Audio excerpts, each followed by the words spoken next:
Well, I suppose there's things that I'm never going to be aware of, but like we had a big festival last fall in Ghana where I just wanted everyone in the village to, and we've done this about 5 times already. I said, just let's celebrate creativity.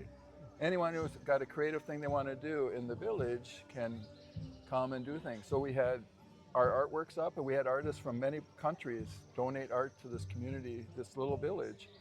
And so I hung up the art in the classroom. Children were drawing on the chalkboards and bringing their drawing, just drawing along during the festival. And then there were musicians playing, there were singers and dancers, there were poetry, there was people doing oratory speeches so that they had worked on. And I had students coming showing me their fashion and parents bringing drawing pads of their kids because they were shy. And then I just heard from one of the village leaders this past week that they're going to continue it this year and do another festival, and they invited me to come, but I'm not going to be going to Ghana this year. But just that kind of thing was kind of fun to hear about. And then you just see artists, like one artist in Ghana I had when he was a child.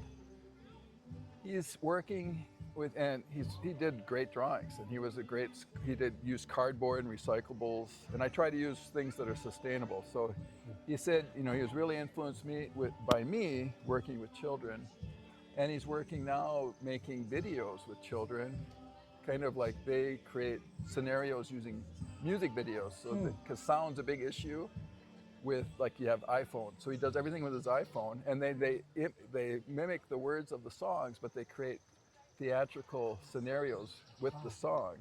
And so I went along with him, what was it, last year, and I just kind of followed them and while they made a video, and he said he was really influenced by what I was doing. So there's things like that, of course, and just the books and just being exposed to whatever I bring, can kind of open up their worlds or just see how they can do creative. The way I honor creativity and like just different things rather than the typical things. I just kind of show that there's maybe some things that they hadn't been experienced to before. So.